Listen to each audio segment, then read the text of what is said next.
Welcome back, welcome back. Hope you guys are having a good morning. I know I am.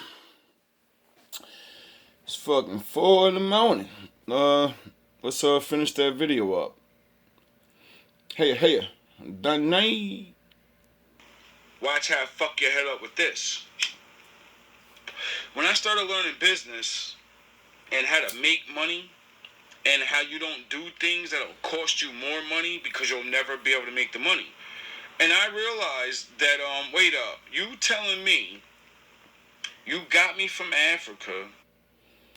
I would like to apologize to anyone that gets offended by my videos and stuff. I just want to point this out.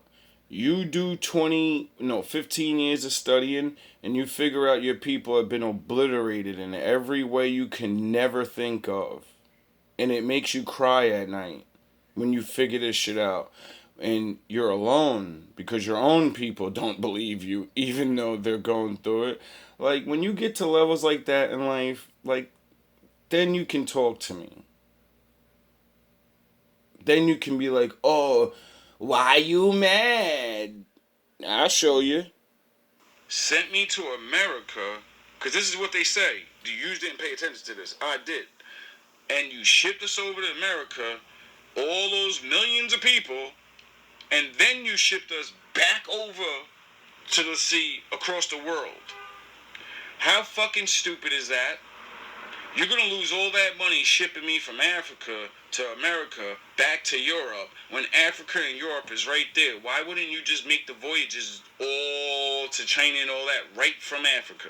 Why would you go from one place to the furthest place away just to go back to the place where you came to sell these people? You know how stupid that sounds? You know how much money you would lose? You know how long that would take? Yeah, do you? You would lose majority of your money and you wouldn't make money. Most of the slaves would die, stupid. That's how you would lose your money, because the livestock would die during the sea trips. Now, go watch a video on really big ships riding the waves of the ocean. And then put your mind all the way back then when they didn't have engines, and you tell me that's what they really did. Once you realize that, you have to think to yourself, well, where'd you get all these niggas from then? Where'd you get them? How'd you send us all over the world? Well, then, that means you had to get us from one place. And since the whole other side of the world is inhabited back then, and somehow nobody knew about this place, they discovered it. You really think they wiped all those people out? Yeah, that's stupid. You really that stupid? You really believe a whole continent of people can be completely wiped out through war? Really? Okay, you're right. Because that's how they did back in the day, right? No, that's not. There's always a remnant. And once you start realizing that, and see, that made me go look up the Indian shit. And then, because those are the only people they claim was here. So when I looked that up, and then I realized, oh, that's not even their real names. They're not Indians. That's a byword. Christopher Columbus came here and said they're Indians. He never called them by their real name. We don't call them by their real name. Oh, like the prophecy says? The fuck out of here, bro. Y'all niggas is dealing with a genius, nigga. Get the fuck out of here with this shit. So right off the rip, we were, or like the people that were here, they automatically got called the byword. Right off the rip. And we know what happened to them, right? Just like in the books, they had their whole kingdom and world destroyed. Oh, that's kind of what it says is going to happen to the children of Israel. Their whole reality, their whole shit would be taken from them. And it says that their little ancient brothers, it literally says Shem, it says Japhet will dwell, meaning live, in the tents of Shem. Shem is the guy that, carries on the bloodline of Israel. And it says that in the future, Shem's gonna take over all his shit, and he's gonna live in his home. Japhet. You kind of see where I'm going with this? See, it says, Japhet shall dwell in the tents of Shem, and Canaan shall be his servant. but you need years of studying to fucking piece all these pieces together, because one answer is not in the same chapter as the other one. One answer's in one book, the other answer's in the other book, the other answer's at the end of the book, the other answer's in the middle of the book, and the other answer's all the way at the beginning of the book. And you gotta keep jumping all around. Oh yeah, I forgot, that's how you actually read the Bible. See, once you start actually learning about the Bible, you learn that you can't read the Bible front to back, like a storybook. Even though it goes like that, you're not supposed to. Not when you're looking for answers. Learning. Anyway, I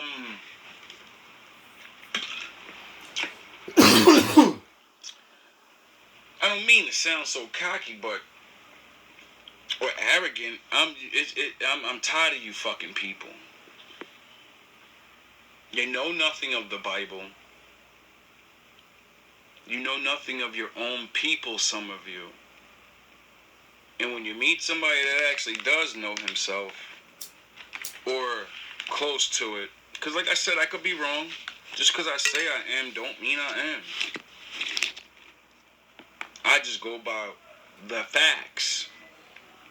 My actual life. Now, like I said, just because you find out you're Israel doesn't mean you're super special. Just means you're fucking Hebrew. You're one of the chosen. And a lot of you be mad at us. Like, I want to be chosen. Who are you to be chosen? I'm the dude that survived through all of this mental bullshit and shackles and spiritual shit. And I was the one that that's who I am. You would have died living my life. You don't want to be chosen. When you're chosen, the Most High punishes you worse than everybody else. Because you're chosen.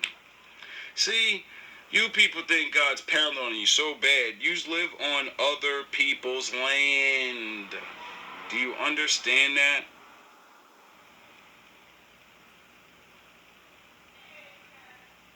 Like, let that sink in your head. You live on conquered land.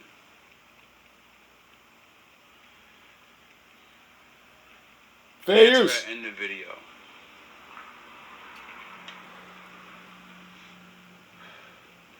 For I know the rules. I'll be lucky if this shit makes it out. All love, all praise to my father. Adonai. Hey. Oh man, this shit's gonna be fun, bro.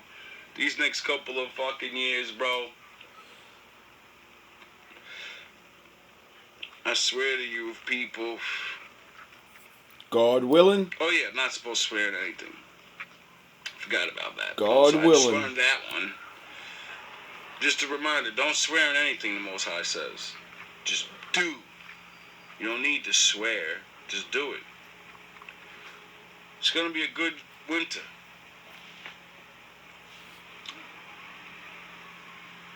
I think I'm going to learn a lot of new things.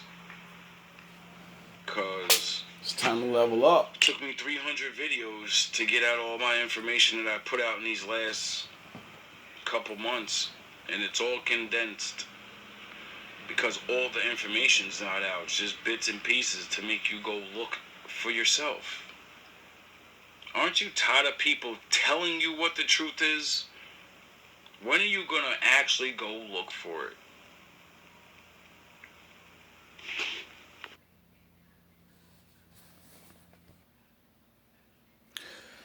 See, I'm not even gonna go put the Bible verse out because, I'm doing my little look up thing right now. And I'm gonna let this other brother do y'all. Cause we out here. We are out here. Where my dogs at? Let a nigga holler. Where my niggas? All I want to hear is right here, my niggas. Where my niggas at, right? So listen, I found my niggas. They in the scriptures. Black history, let's go. Facts. Now 2 years later, I'm following the Christ. Hey. Oh, the Lord had mercy on the Hey. young, and I was dead in the world. Now I'm celebrating life. Yeah. All glory to the Father. Have y'all read about the niggers in the Bible? Nope. No. So being as though it's currently February, the year 2020, I wanted to go into the Bible to go over some black history, right? So I'm in the book of Acts, chapter 13, verse 1. And it... If you don't stop the video and go look this up right now, you're a loser. reads, Now there were in the church that was at Antioch certain prophets and teachers, as Barnabas and Simeon, that was called Niger, and Lucius the Cyrene, and Manaen, which had been brought up with Herod the Tetrarch, and Saul. So we see here in Acts the 13th chapter that there were teachers and prophets in Antioch that was called Niger. I'm going to go back one page to Acts the 11th chapter, verse 26. Oh, really? And when he had found them, he brought him into Antioch. And it came to pass that a whole year they assembled themselves in the church and taught much people. And the disciples were first called Christians in Antioch. Oh, so really? Keep in mind that when we use the word Christian, Christian wasn't a word that the disciples placed on themselves. Oh, really? It was the term that the Israelites that didn't believe in Christ, they put that term on the Israelites that did believe in Christ to make a distinction between, the Jews that believed on Christ and the Jews that didn't. Oh. So keep in mind that word Christian, originally, it was a word that was thrown on the disciples, and it was a word that was thrown on the people that followed Christ. But then, you mean like a byword? Oh, see, I'm other people that you're gonna meet in this world. They're like, I keep telling you, we all have the Father. We all have His Spirit. I have His zeal. Go look up what that word actually means. And then you'll see why I get so passionate. You'll see why it looks like I get so angry. I'm not angry.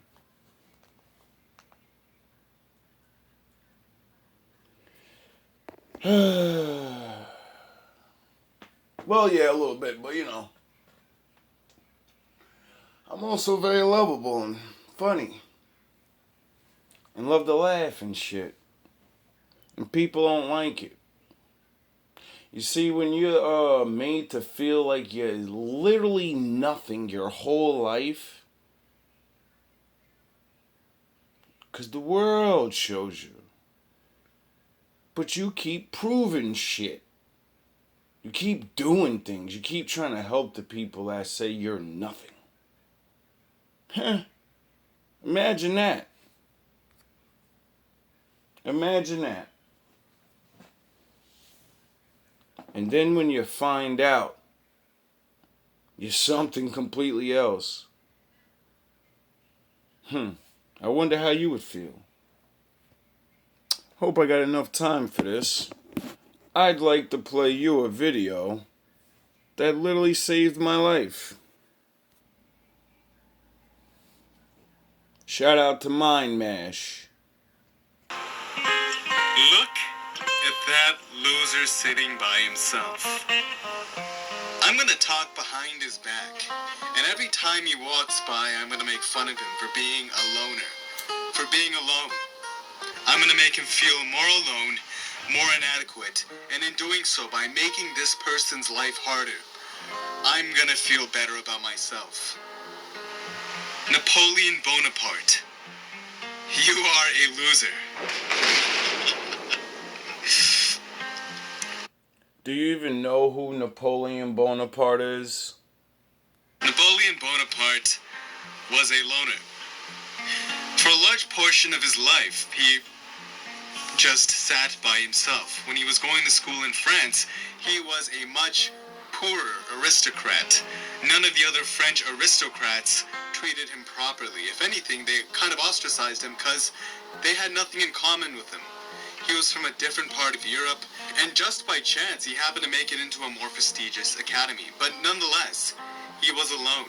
Despite being alone, despite not fitting in, and despite being ridiculed early on in his age, he still believed in himself. He would still look at himself and think, there's something special about me. Some would call it narcissism.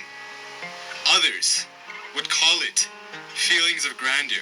And as the Most High Bonaparte grew and flourished into his position as an emperor, others would confirm his feelings of grandeur. He was a delusional narcissist to the pinnacle. And to be honest, the only way he could have become an emperor was if he was a delusional narcissist. If he did not believe in himself as much as he did, he never would have become as incredible as he did. But at the same time, if he was not a loner, if he was not ostracized, he would never have thought this way in the first place. Why? If he was constantly surrounded by other people on a consistent basis, he would think like them. He would think what they were thinking. He would be talking about how that other kid is a loser, how he's above everyone else. He'd be thinking the exact same thing his peers were thinking. He would not have formed his own thoughts. Because he was alone, he could detach his mind from the rest of the world and think for himself. And in doing so, he truly believed, after deep analysis to the core of who he was, he believed himself to be something great. Through hard work, taking risks, willpower, and belief, he became the greatest emperor Europe has ever seen. No one has ever done that to Europe. No one ever will do that to Europe. No one has ever conquered Europe like Napoleon has. Let's do a 360 here. Instead of talking about a conqueror who destroyed and pillaged to attain all he wanted, let's talk about an individual who brought our world to life. An individual who set the tone for modern civilization. Pretty much everything we have today would not exist without this man. everything. Nikola Tesla. Nikola Tesla once Do you know who Nikola Tesla is? You know who Jay-Z is, don't you? Fucking losers. said, antisocial behavior is a sign of intelligence amongst a world of conformists. Sheep! It is okay to be alone. In the eyes of the greatest inventor of all time, or at least one of them, I'm sure Leonardo was up there as well, but for the most part, it's safe to say Nikola Tesla probably was the greatest inventor. He said, if you want to know the secret to invention, the secret is to be alone. It is okay to be a loner. It is okay to be a loser. That is where champions are born, ironically. Through failure, you experience success, in the words of Michael Jordan. Through being alone, you captivate the world. Dr. Seuss was an introvert who spent much of his time by himself.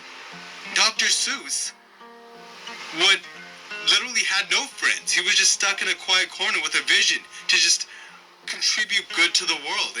And as a result of this, he created books that were inspiring, captivating, entertaining, but at the same time always had a positive message. Always had a message for you to learn and grow from. If you feel alone today, know that there were many greats before you who felt the same way you're feeling right now. And it doesn't mean you're inept. It doesn't mean you're worthless. Because you can detach your thoughts and think for yourself, even though it's painful, even though it hurts. Because you can do that, you have attained a power few will ever experience. The power of viewing the world through your own lens. Conor McGregor is a charisma machine. His charisma is felt throughout the world. He's the biggest name, not just in MMA, but in sports today, fighting at Madison Square Garden. And even if you consider his crew, it's very small, it's very tight-knit, it's very compact. He doesn't have very many people he trains with. He's very loyal to the people he trains with. But guess what he's doing when he's not training with his partners? He is alone, training by himself. As quoted by an interview from the closest person to Connor, Dee Devlin, his girlfriend, and maybe one day wife. She said that Connor, for a large portion of what he does, he's just throwing punches by himself, watching videos and visualizing. In that solitude, he's utilizing his mind to aspire to greater heights. In the time that he's alone, after he has absorbed the knowledge he requires from his teammates through osmosis, he spends time alone, visualizing, throwing punches in solitude. And through it, refining that vision more lucidly. If you're always training with other people, if you're not investing time into solitude, you will simply end up like everyone else. Even if those people are amazing, if you're just learning from other people opposed to just exploring the world with your own thoughts, you'll be more and more incredible like them. But you'll never be incredible like yourself. Only through solitude will you be able to find that lens that lets you peer into who you truly are. As much as it hurts, as uncomfortable as it is, that solitude is freaking painful. It kills you. You age faster. It's like the hyperbolic time chamber for Goku. As much as that solitude is painful, through that lens you cultivate, you start to see the truth as a reflection of who you truly are. And that's when you truly get to grasp the world with your own two bare hands. In that solitude. So, loser, loner, the kid I laughed at every time he walked by. Maybe you weren't such a loser after all. Maybe you were more incredible than anyone could have ever imagined. Peace.